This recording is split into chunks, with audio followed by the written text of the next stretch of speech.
forte no mercado brasileiro. É claro que em todas as concessões tem que se tomar muito cuidado com as regras de participação ou com setores estratégicos, é aquela velha preocupação com o domínio de determinados setores, mas é um parceiro muito importante. Segundo a Folha, o investimento da China vai a 35 bilhões.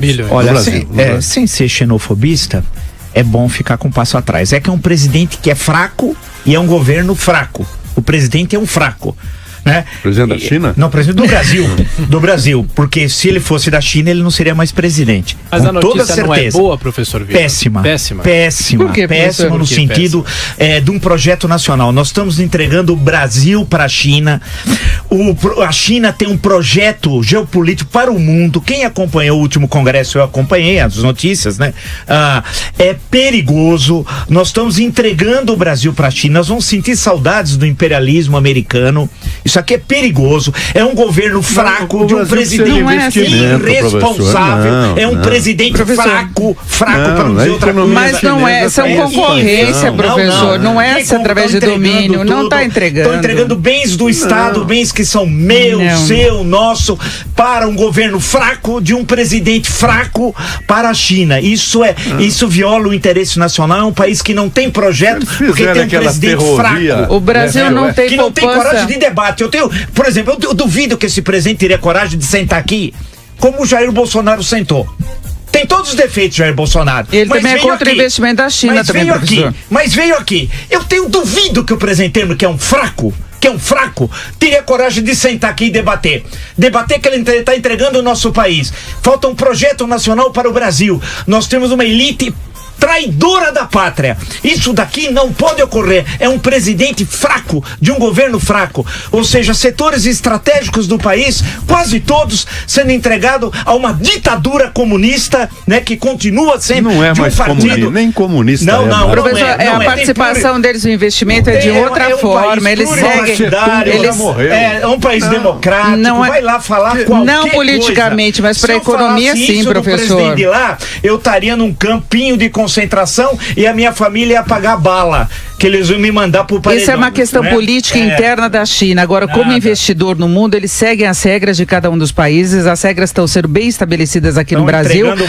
O Brasil não tem poupança própria para investir, para alavancar infraestrutura. A gente paga uma conta muito cara pela precariedade dos serviços e não há entreguismo. Pelo contrário, o governo Temer está demorando para avançar com os programas de concessões. A China tem tido participações em algumas áreas. Pouca coisa aconteceu em termos de infraestrutura. Não é uma questão agora do governo Temer. Ele lançou um programa, a China vai participar com participantes de outros países também. Sim. É uma abertura para a entrada de capital estrangeiro. O Brasil precisa desse dinheiro. A gente pode ter todas as críticas possíveis à política da China interna. Lá eles têm uma ditadura, mas a forma como eles agem na economia global, eles estão ocupando o espaço que os Estados Unidos não querem ocupar mais, que vem encolhendo até pela postura do Donald Trump. Então eu acho que o Brasil precisa desse dinheiro, ele precisa de oxigênio, não se trata de entregar, eles vão seguir regras, inclusive eles estão se arriscando a participar agora dos investimentos, mesmo sabendo que no ano que vem vai entrar um novo governo, e eles não sabem, não têm a menor ideia, assim como a gente, qual vai ser o perfil desse novo governo. Então as regras estabelecidas é que vão determinar a condução desses investimentos. Eu acho que é importante, eu acho que é muito positivo, e não só da China. O Brasil já teve muito investimento da Espanha, tem muito investimento dos Estados Unidos também, tem investimento de outros países. A gente precisa abrir a economia. O Brasil é dos países mais fechados do mundo e a gente paga a conta disso, com ineficiência, com baixa produtividade, com baixa competitividade. Então eles podem trazer esse oxigênio. Eu acho que não é uma questão política que vai determinar isso, é uma questão de capital. Política, não a economia. O que determina é a política. A política é que determina o rumo da economia, não o inverso. Não é a economia que determina o rumo da política. Não a nossa política, que é a política chinesa. Essa é uma questão central. O que determina o rumo do país é a política. Ela que determina a economia, não o inverso. Como não temos um projeto nacional, temos candidatos a presidente pavorosos, como temos um presidente fraco, que não tem coragem, por exemplo, de vir aqui discutir com ninguém, porque é um fraco, e ele sabe que é fraco, né? A grande questão que se coloca é que nós estamos entregando o país à China, e isso é perigoso. Há uma questão básica da autonomia do país. Isso é muito grave, porque nós temos um presidente fraco que não tem coragem de debater abertamente os problemas nacionais. Isso daqui, para mim, é traição nacional. Eu só quero reproduzir uma frase de Marx. A história dos povos é a história econômica dos povos.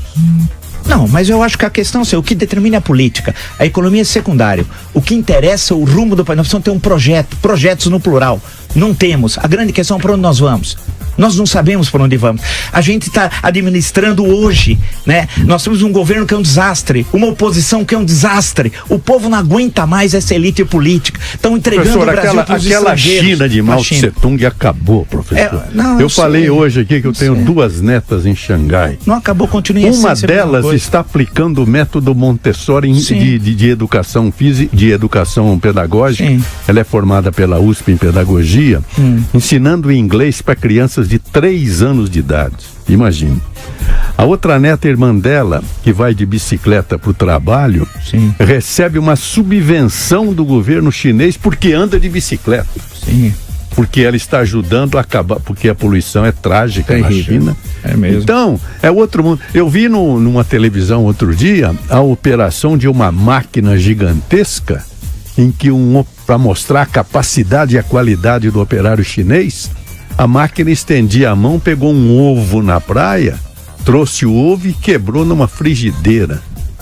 Aí pegou um pincel e pintava a máquina, o robô, a máquina monstruosa. Então a China é outra, professor, não é mais Mao Tse Tung. Olha, eu li a decisão, só para concluir do Congresso, ali é um resumo das decisões do último Congresso do Partido Comunista. Primeiro, continua uma ditadura comunista. Bom, isso é verdade. É uma ditadura.